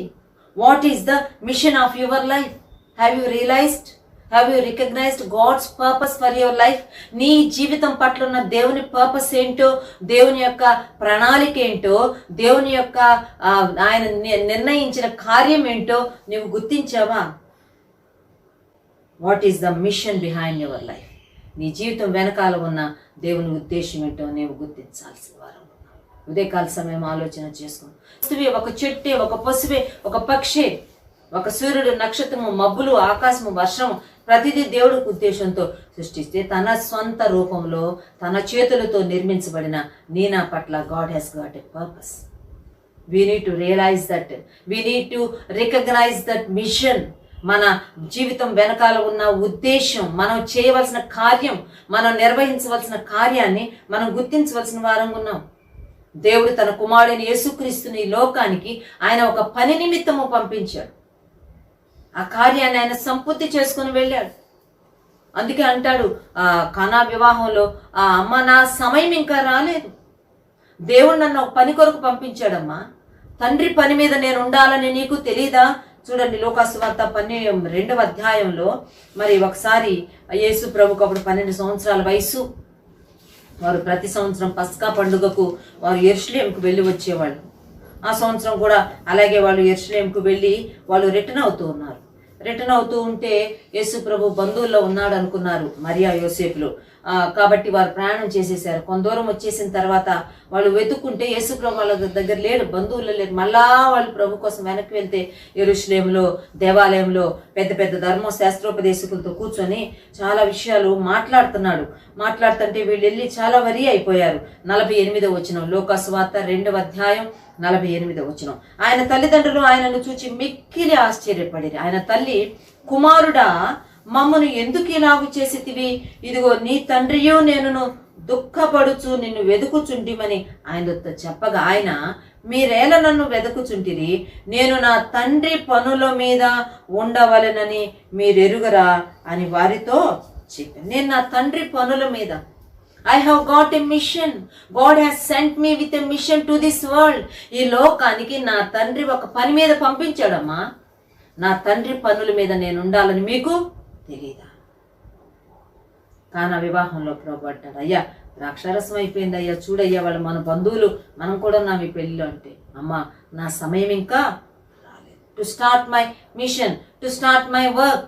దేవుడు తండ్రి నన్ను పంపించిన పనులు ప్రారంభించడానికి నా సమయం ఇంకా రాలేదు, జస్ట్ వెయిట్, కొద్దిసేపు ఆగండి. పని వారికి చెప్పింది ఆమె, అక్కడ ఉన్న పరిచారకులకి, ఇక్కడే ఉండండి, ఆయన మీతో చెప్పునది చేయండి. ప్రభు చెప్పాడు, ప్రభు చెప్పిన ప్రకారం వారు చేశారు. నీళ్లు ద్రాక్షారసంగా మార్చబడింది. ఆ విందు యొక్క సంతోషం పరిపూర్ణమైంది. ప్రియమైన దేవుని బిడ్డలారా, దేవుడే తన సొంత కుమారుని ఒక పని నిమిత్తం ఈ లోకానికి పంపిస్తే ఆ పని మీదే ఉన్నాడు యేసు ప్రభు. అందుకే యోహాను సువార్త 17వ అధ్యాయం 4వ వచనంలో ఆయన ఇంకా కొన్ని గంటలలో మరి తాను శిలువకు అప్పగించబడబోతున్నాడు. అది ప్రభు తన శిష్యులతో గడిపిన ఆఖరి రాత్రి. తన శిష్యులను తన చుట్టూరా పెట్టుకుని ఆయన ఒక ప్రార్థన చేశాడు. ఆయన చేసిన ప్రార్థనలో యోహాను 17:14 ఇలా ప్రార్థన చేస్తున్నాడు, చేయుటకు నీవు నాకు ఇచ్చిన పని నేను సంపూర్ణముగా నెరవేర్చి భూమి మీద నిన్ను మహిమపరచితిని. Lord you have father you have sent me with a mission. నన్ను ఒక పని మీద పంపించావు. ఇదిగో చేయుటకు నీవు నాకు ఇచ్చిన పనిని నేను సంపూర్తి చేశాను, నేను నిన్ను మహిమపరిచాను. అందుకే యేసు ప్రభుకి అపోస్తలుడు అని పేరు. హెబ్రీ పత్రిక 13వ అధ్యాయం 1వ వచనంలో ఉంటుంది, యాజకుడును అపోస్తలుడునైన యేసు మీద లక్ష్యం ఉంచుని. పంపబడిన వాడు అపోస్తలుడు అంటే ఒక పని నిమిత్తము పంపబడిన వాడు. పిల్లలను పనులకు బయటకు పంపిస్తాం, షాపు పంపిస్తాం, పాల ప్యాకెట్ తీసుకురా అని పంపిస్తాం, లేకపోతే పెన్సిల్ కొనుక్కురా అని పంపిస్తాం, వాళ్ళు ఒక పని మీద పంపిస్తాం. వాళ్ళు వెళ్ళి ఆ పని సంపూర్తి చేసుకుని ఇంటికి వస్తారు. దేవుడు కూడా తన కుమారుడైన యేసుక్రీస్తును నీ కోసం నా కోసం ఆయన పంపించాడు. He was sent by the father. అందుకే ఆయన అపోస్తలుడు అంటే పంపబడిన వాడు, తండ్రి చేత పంపబడినవాడు. He was appointed and he was anointed by the father. తండ్రి చేత అభిషేకించబడి, తండ్రి చేత నియమించబడి పంపబడ్డాడు. వచ్చిన పనిని ఆయన సంపూర్తి చేసి వెళ్ళాడు. ప్రియమైన దేవుని బిడ్డలారా, నీ పట్ల నా పట్ల God has got a mission. ఏదో అందరిలాగా బ్రతికేసి వెళ్ళిపోవడానికి కాదు. మన జీవితాలను సార్థకం చేసుకోవాల్సిన వారంగా ఉన్నాం. మన జీవితాల యొక్క పరమార్థాన్ని మనం గ్రహించాల్సిన వారంగా ఉన్నాం. ఎందుకు దేవుడు మనల్ని పుట్టించాడో, సృష్టించాడో, రక్షించుకున్నాడో, తన సొంత బిడ్డలుగా చేసుకున్నాడో, ఆ ఉద్దేశాన్ని మనం నెరవేర్చాలి. ప్రియమైన దేవుని బిడ్డలారా, ఉదయకాల సమయంలో నేను గుర్తించాల్సిన వారంగా ఉన్నాం. ప్రభు మనల్ని రక్షించుకోవడానికి గల కారణం, ప్రభు మనల్ని ఆకర్షించుకోవడం గల కారణం, పరలోక రాజ్యం సమీపించి ఉన్నదని ప్రకటించడానికి. యేసు ప్రభు రక్షకుడని, ఆయన ద్వారానే రక్షణని, ఆయన ద్వారానే మోక్షమని ప్రకటించాల్సిన బాధ్యత. That's a mission, that's a purpose for our lives. మన జీవితాల పట్ల ఉన్న దేవుని ప్రణాళిక అది. అదే విషయాన్ని ఆయన బయలుపరుస్తున్నారు. కనుక God has got a mission. దేవుడు మనందరి జీవితాల పట్ల ఆయనకు ఒక పర్పస్, ఆయనకు ఒక ఉద్దేశం ఉన్నది. దాన్ని మనం నెరవేర్చవలసిన వారంగా ఉన్నాం. బూదిగంతముల వరకు మనం ఆయన కొరకు సాక్షులముగా ఉండాలి. యెషయా గ్రంథంలో చాలా చోట్ల రాయబడింది, మీరే నాకు సాక్షులు, యు ఆర్ మై విట్నెసెస్. నేను ఇంకెవరినో ఎక్కడి నుంచో పంపించను, పరలోకం నుంచి నేను ఎవరిని పంపించుకోవటం లేదు. భూమి మీద ఉన్న మీరే నాకు సాక్షులై ఉండాలి. అపొస్తల కార్యంలో వారి యొక్క పరిచర్య ప్రారంభంలో వారి సువార్త ప్రకటించిన చోటల్లా వాళ్ళు అదే మాట చెప్పుకుంటూ వెళ్తారు. మీరు ఆయన్ని సిలువ వేశారు తెలియక, దేవుడు ఆయన మృతుల్లో నుండి లేపాడు, అందుకు మేము సాక్షులు. ప్రభు యొక్క పునరుద్ధానానికి సాక్షులుగా వారు జీవిస్తూ వచ్చారు. కనుక దేవుడు తన ఉద్దేశాన్ని బయలుపరుస్తాడు. అపోస్తలుడైన పౌలు పట్ల దేవుని ఉద్దేశం ఏంటో కనుక మనం చూస్తే చూడండి, 9వ అధ్యాయం, అపోస్తల కార్యాలు 9వ అధ్యాయంలో దేవుని యొక్క మిషన్, మరి పౌలు జీవితం పట్ల దేవుని యొక్క పర్పస్ ఏంటో అక్కడ మరి బయలుపరచబడుతూ ఉంది. అక్కడ శిష్యుడైన దమస్కులో ఉన్న అననీయ అనే ఒక శిష్యుడికి ప్రభు దర్శనం అందు కనబడి, అననీయ నీవు మరి పౌలు దగ్గరికి వెళ్ళాలి, దమస్కులోనే తానున్నాడు, తార్సువాడైన పౌలు, అతని దగ్గరికి వెళ్ళి నువ్వు ప్రార్థన చేయాలి, అతని పట్ల నా ఉద్దేశం ఏంటంటే అని బయలుపరుస్తున్నాడు. అపోస్తల కార్యాలు 9వ అధ్యాయం చూడండి 15వ వచనం, 9:15. అందుకు ప్రభువు, నీవు వెళ్ళుము, అన్యజనుల ఎదుటను, రాజుల ఎదుటను, ఇశ్రాయేలీల ఎదుటను నా నామము భరించుటకు ఇతడు నేను ఏర్పరచుకొనిన సాధనమై ఉన్నాడు. నా అపాయింటెడ్ వెసల్, నేను ఏర్పరచుకున్న సాధనము ఏంటి, నా మిషన్ ఏంటో తెలుసా? పౌలు పట్ల నాకున్న పర్పస్ ఏంటో తెలుసా? తాను 3 ప్రత్యేకమైన జనాంగాల మధ్యలో వాడబడబోతున్నాడు. ఒకటి, నేను తనను మరి అన్యజనులు ఎదుట వాడుకోబోతున్నాను. రెండోది, ఇశ్రాయేలీలు ఎదుట వాడుకోబోతున్నాను. మూడోది, రాజుల ఎదుట నేను. This is my purpose for Paul's life. పౌలు జీవితం పట్ల నాకున్న పర్పస్ అది, తను నిర్వహించవలసిన మిషన్ అది, కార్యం అది, సంపూర్తి చేయాల్సిన కార్యం అద్భుతంగా నిర్వహించాడు. వెళ్ళిన చోటలో తను చేస్తే 3 మిషనరీ ప్రయాణాలు తాను వెళ్ళిన ప్రతి స్థలంలో మొట్టమొదట అక్కడున్న సమాజ మందిరాలను వెతుక్కుంటూ వెళ్ళేవాడు. సమాజ మందిరాల్లో ఉన్న యూదులను కలుసుకునేవాడు, యూదులకు సువార్త ప్రకటించేవాడు, తన ప్రజలకు సువార్త ప్రకటించేవాడు. వాళ్ళు రిజెక్ట్ చేస్తే వెంటనే అక్కడున్న అన్యులకు సువార్త ప్రకటిస్తూ వచ్చాడు. పౌలు ద్వారా అనేక మంది అన్యులు ప్రభువుని నమ్మారని చెప్పి మనకి ఎన్నో ఆధారాలు దేవుని వాక్యంలో మనకి దొరుకుతాయి. కనుక తాను ఇశ్రాయేలీలకు సువార్త ప్రకటించాడు, అన్యులకు సువార్త పరపట్టింది. అక్కడితో ఆగలేదండి.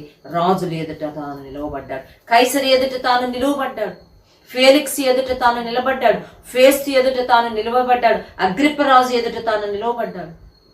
రాజుల ఎదుట, అధికారుల ఎదుట, తన స్వజనాంగం ఎదుట, అన్యుల ఎదుట నిలవబడి తండ్రి యొక్క ఉద్దేశాన్ని, మిషన్ తాను ఫుల్ఫిల్ చేశాడు. ఉదయకాల సమయంలో ప్రభు సన్నిధిలో మనం ప్రార్థన చేసుకుని, దేవా నా పట్ల నీ ఉద్దేశం ఏంటి? What is your mission? నన్ను ఎందుకు సృష్టించావు? నన్ను ఎందుకు ఆరోగ్యంగా ఉంచావు? నన్ను ఎందుకు సజీవంగా ఉంచావు? ఈ కరోనా దినాల్లో ఎంతో మంది వేలకు వేలు చనిపోతున్నారు, బలహీనులైపోయారు. నన్ను ఎందుకు ఆరోగ్యంగా ఉంచావు? మమ్మల్ని ఎందుకు సజీవంగా ఉంచావు? మేము సంపూర్తి చేయవలసిన మిషన్ ఏంటి? మాకు తెలియజేయము, మాతో మాట్లాడమని ప్రభుతో మాట్లాడతాం, ప్రభుతో మాట్లాడదాం, ప్రభు మనతో మాట్లాడతాం. నిర్గమకాండం 3వ అధ్యాయంలో మోషేతో దేవుడు, మోషే పట్ల ఉన్న దేవుని ఉద్దేశాన్ని దేవుడు బయలుపరుస్తాడు. మోషే నీవు లే, చూడండి 3వ అధ్యాయంలో 10వ వచనంలో ఉంటుంది, నీవు లేచి ఫరో యొద్దకు వెళ్ళుము, ఫరో ముందు నువ్వు నిలబడాలి, ఫరోతో నువ్వు మాట్లాడాలి, నా ప్రజలైన ఇశ్రాయేలును హెబ్రీయులను ఐగుప్తులోంచి నువ్వు బయటకు విడిపించి తీసుకురావాలి.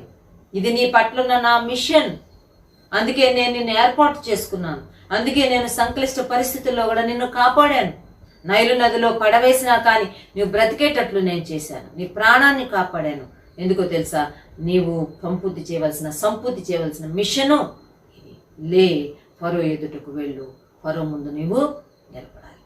ఎస్తేరును రాణి చేయడంలో God has got a purpose. ఎస్తేరు గ్రంథం 4వ అధ్యాయం 14వ వచనం వచ్చేటప్పటికి ఆ యొక్క హామాను యూదులను సంహరించాలని ప్రయత్నం చేసినప్పుడు, మొద్దుకైని సంహరించడం ఏంటి, ఈ మొద్దుకైకి సంబంధించిన జాతి అంతటిని సంహరిస్తానని ఒక పథకం, ఒక పథకం తాను వేసినప్పుడు, తాను ఒక శపథం తాను చేసినప్పుడు 4వ అధ్యాయం 14వ వచనంలో ఒక వార్త, ఒక ఇన్ఫర్మేషన్, ఒక కబురు పంపిస్తున్నాడు. ఎస్తేరు, ఇందు నిమిత్తమే నీవు రాణివైతివేమో ఆలోచించుకో. నీ ప్రజలైన యూదులకు సహాయం చేయడానికి, వాళ్ళ ప్రాణాలను కాపాడడానికి, వారి నిమిత్తము నీవు అహష్వేరోషు రాజుతో మాట్లాడడం కోసమేనేమో నీవు రాణివాసంలోకి వెళ్ళావు, ఆలోచించుకో. ఒకవేళ నువ్వు చేయకపోతే యూదులకు సహాయం వేరే దిక్కు నుండి వస్తుంది, కానీ నీవు నీ పట్ల ఉన్న దేవుని ఉద్దేశం ఇదేనేమో ఆలోచన చేసుకో. వెంటనే అలర్ట్ అయిపోయింది Esther. God's purpose for her life she could recognize. దాని గురించిన అవేర్నెస్లోకి వచ్చేసింది. చాలా 3 దినాలు ఉపవాసం ఉండి సిద్ధపడి రాజు సన్నిధికి వెళ్ళి రాజుతో మాట్లాడి తన స్వజనాంగమైన యూదులను తను రక్షించి, ఒక స్త్రీ, ఒక దీనురాలు, ఒక అనాథ పిల్ల తన జనాంగానికి రక్షకురాలుగా తాను మారిపోయింది. కారణం ఏంటంటే తన పట్ల ఉన్న దేవుని పర్పస్ని తాను రియలైజ్ చేయండి. ఉదయకాల సమయంలో God has got a mission for your life. నీ పట్ల కూడా దేవునికి ఒక ఉద్దేశం ఉన్నది, ఒక ప్రణాళిక ఉన్నది. దేవుని ఉద్దేశాన్ని నువ్వు గుర్తించు. చాలా సంవత్సరాల క్రితం, సుమారు ఒక 30 సంవత్సరాల క్రితం, జాన్ కెనడీ గారు అని ఒక గొప్ప దైవజనుడు యూకే నుంచి వెక్ ఫెలోషిప్ నుంచి ద్వారా తాను భారతదేశానికి మిషనరీగా పంపించబడ్డాడు. ఒక బ్యాచులర్గా తాను ఆ వివాహం చేసుకోకుండా ఒంటరిగా తాను జీవించాడు. భారతదేశం ఎన్నో స్థలాలు తాను సువార్త ప్రకటిస్తూ వచ్చాడు. మన సూడూరుపేటకు కూడా ఆయన వచ్చాడు.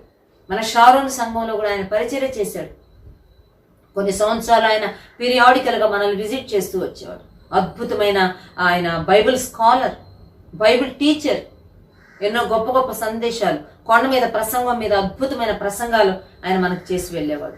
10 ఆజ్ఞల మీద చక్కని సందేశాలు ఇచ్చి వెళ్ళాడు. అద్భుతమైన దైవ వర్తమానికుడు. He fulfil his mission. దేవుడు తను పంపించిన ఉద్దేశంతా నెరవేర్చాడు.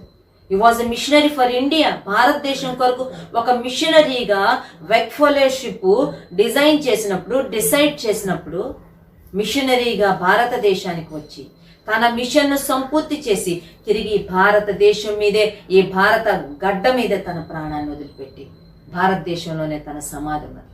ప్రియమైన దేవుని బిడ్డలారా, ఉదయకాల సమయంలో ప్రభు మనతో మాట్లాడుతున్నాను. What is the passion? What is your passion for? నీ ఆశ దేని మీద ఉంది? దేనికోసం? ఒకవేళ ఆడవాళ్ళమైతే చీరల కోసం, నగల కోసం, వాటి కోసం, వీటి కోసం తాపత్రయపడుతున్నామా? ఆధ్యాత్మికమైన ఆశలు, కోరికలు ఉన్నాయా? ఆలోచన చేసుకుందాం. నిత్యత్వం వరకు నిలిచి ఉండే ఆశలు మనం కలిగి ఉందాం. రెండోది, హౌ ఈజ్ యువర్ విజన్? నీ దృష్టి ఎలా ఉంది? ఏమి చూస్తున్నావు? కళ్ళకు కనబడేయే చూస్తున్నావా? ఆధ్యాత్మికమైన వాటిని ఏమైనా చూస్తున్నావా? లోకంలో ఉన్న వాటిని ప్రేమించొద్దు. ఈ లోకంలో ఉన్నదంతా శరీరాశ, నేత్రాశ, జీవపు దమ్మం, వాటి మీద దృష్టి పెట్టావంటే నష్టపోతావు. సొదొమ గొమొర్రాలో నుంచి దూతలు వాళ్ళ చేతులు పట్టుకొని లోతు భార్య 2 కుమార్తెలను బయటకు తీసుకొచ్చి వెనక్కి తిరిగి చూడొద్దు, దూరంగా పారిపోండి అని చెప్తుంటే వెనక్కి తిరిగి చూచి ఉప్పు స్తంభం అయిపోయింది. ఏం చూస్తున్నాం మనం? ఉదయకాల సమయంలో ప్రభువును చూద్దాం. ప్రభు యొక్క కదలికలు చూద్దాం. దేవుని యొక్క అదృశ్య హస్తం యొక్క కదలికలు చూద్దాం. His movements in our lives. ప్రభు కార్యాలు చూద్దాం. ప్రభువుకు చెప్తాం, ప్రభా నా హృదయపు నేత్రాలు తెరువు. I want to see you. నేను చూడాలని. మూడోది, నీ యొక్క జీవితం పట్ల what is the mission of your life? నీ జీవితం పట్ల దేవుని ప్రణాళిక ఏంటో గుర్తించి, దేవా నీ ప్రణాళిక నేను నెరవేరుస్తాను. నీ ప్రణాళిక యొక్క కేంద్రంలో నేను ఉంటాను ప్రభా. నీ చిత్తం నా జీవితంలో నెరవేర్చుకో. ఆనాడు గెత్సెమనే తోటలో యేసు ప్రభు తన పట్ల దేవుని చిత్తం తనకు చాలా కష్టం అనిపించింది. తాను స్వీకరించవలసిన కప్ ఆఫ్ సఫరింగ్ తన కళ్ళ ముందు కనబడుతుంటే, తండ్రి నీ చిత్తం అయితే ఈ గిన్నె నా ఎదురు నుండి తొలగించును, ఆయనను నా చిత్తము కాదు నీ చిత్తమే. Not my will, let thy will be done. Not my mission, let thy mission be done. ప్రభా నా మిషన్ కాదు, నా ఆశ కాదు, నీ ఆశ, నీ ఉద్దేశం నెరవేరాలన్నాడు. తండ్రి ఉద్దేశాన్ని నెరవేర్చాడు. ఉదయకాల సమయంలో మనం కూడా, ప్రభా మా ఉద్దేశాలు, మా ఆశయాలు కాదు, మా కోరికలు కాదు, మేమనుకున్నట్టు కాదు మా జీవితాలు, నీవనుకున్నట్టు నా జీవితాన్ని నేను జీవిస్తాను ప్రభా. నాకు సహాయం చేయి ప్రభా. నన్ను బలపరిచి కడవరి దినాల్లో ఆధ్యాత్మికంగా నన్ను బలపరుస్తూరా ప్రభా. ఆధ్యాత్మికంగా నన్ను నీలో నడిపిస్తూరా ప్రభా అని మనం ప్రార్థన చేసుకున్నాం. దయచేస్తున్నాం ప్రియుడా, మమ్మల్ని జ్ఞాపకం చేసుకో ప్రభా అని ప్రభుని అడుగుతాం. ప్రభా నీ చిత్తాన్ని మా జీవితంలో నెరవేర్చు ప్రభా అని అడుగుతాం. ప్రార్థన చేసుకుందాం. కృపా సత్య సంపూర్ణుడా, దయగల తండ్రి, మహాగణుడా, మహోన్నతుడా, మీ ప్రేమ చేత దేవా మీరు ఇచ్చినటువంటి వాక్య సందేశం అంతటి కొరకు మీ స్తోత్రాలు, వందనాలు చేయించుకుంటున్నాం. దేవా ప్రభా మరి తండ్రి నాయన, అవునాయన మా యొక్క జీవితంలో మేము దేని కొరకు తృష్ణ కలిగి ఉన్నామో దేవా మీరు మమ్మల్ని హెచ్చరించిన విధానం అంతటి కొరకు స్తోత్రాలు. దేని కొరకు మేము తృష్ణ కలిగి ఉండాలో దేవా మీరు మాకు సెలవిచ్చిన విధానం కొరకు స్తోత్రాలు. అలాగూ ప్రభా మా యొక్క దేవా మరి దృష్టి, దేవా మరి తండ్రి నాయన మా యొక్క దర్శనం ఏమై ఉండాలో దేవా మీరు మాకు సెలవిచ్చారు, మీ స్తోత్రాలు. అలాగూ ప్రభా మా జీవితంలో మీరు కలిగి ఉండేటువంటి ఆ యొక్క ప్రణాళికలు గొప్పవని దేవా మీరు మాతో మాట్లాడే విధానం అంతటి కొరకు మీ స్తోత్రాలు చెల్లించుకుంటున్నాం. శ్రేష్టమైనటువంటి దేవా మరి తండ్రి మీ ప్రణాళికలో మీరు సాగిపోవాలని మీరు సెలవిచ్చారు, మీ స్తోత్రాలు చెల్లించుకుంటున్నాం ప్రభా. దేవా కృప చూపించండి, మీరే మాకు సహాయం చేయమని ప్రార్థన చేస్తున్నాం. దేవా మరి తండ్రి అవును ప్రభా, యాకోబు అయితే మరి తండ్రి నాయన నీవు నన్ను ఆశీర్వదించితేనే కానీ దేవా నేను నిన్ను విడిచిపెట్టనని దేవా ప్రభా యాకోబు ప్రార్థించినప్పుడు దేవా మరి తండ్రి నిజంగా దీవించబడ్డాడు, ఆశీర్వదించబడ్డాడు. దేవా అందరి బట్టి మీ స్తోత్రాలు చేయించుకుంటున్నాను ఆయన. మేము కూడా ప్రభా అట్టి తృష్ణ కలిగి మీ దీవెన కొరకు, మీ ఆశీర్వాదముల కొరకు తృష్ణ కలిగి సాగిపోయేటువంటి గొప్ప మనస్సు దేవా, గొప్ప ఆత్మ, గొప్ప పోరాటం దేవా మేము కూడా చేయడానికి సహాయం చేయమని ప్రార్థన చేస్తున్నాం. మీ స్తోత్రాలు దేవా మరి తండ్రి. అవును ప్రభా మరి తండ్రి నాయన మేము మా కుటుంబీకులు మా బంధుమిత్రులు అందరూ కూడా ప్రభా మరి తండ్రి ఆధ్యాత్మిక సంబంధమైనటువంటి దీవెనల కొరకు దేవా ప్రయాసపడేటువంటి వారంగా ఉండడానికి సహాయం చేయమని ప్రార్థన చేస్తున్నాం. మీ స్తోత్రాలు చేయించుకుంటున్నాం ప్రభా. మీ ఆత్మశక్తి బలంతో మమ్మల్ని నింపమని ప్రార్థన చేస్తున్నాం. ఎత్తబడిన వాక్కు మా అందరి హృదయాల్లో మీరే నీరు కట్టి ఫలింపజేయమని ప్రార్థన చేస్తున్నాం. వాక్యం అందించిన అమ్మగారి కొరకు స్తోత్రాలు చేయించుకుంటున్నాను ఆయన. దేవాలయంలో ఏకీపిస్తున్న ప్రతి ఒక్క బిడ్డను మీరు జ్ఞాపకం చేసుకోండి దేవా. మీకే స్తోత్రాలు వందనాలు చేయించుకుంటూ దేవా ప్రభా మరి తండ్రి మీ చిత్తంలో మరలా ఈ రీతిగా చేరు పర్యంతరము మీ సన్నిధి దూతల కాపుదల భద్రత క్షేమం మా అందరికి కలుగు చేయమని సమస్త ఘనత మహిమ ప్రభావం మీకే ఆరోపించుకుంటూ యేసయ్య నామములో స్తుతించి ప్రార్థన చేసి అడిగి వేడుకుంటున్నా పరలోకపు తండ్రి ఆమేన్. మన తండ్రి అయిన దేవుని యొక్క ప్రేమ, కుమారుడైన యేసుక్రీస్తు యొక్క కృప, పరిశుద్ధాత్మ యొక్క అన్యుడి సహవాసము, ఆశీర్వాదము సదాకాలం మనందరికీ తోడైండును గాక. ఆమేన్ ఆమేన్.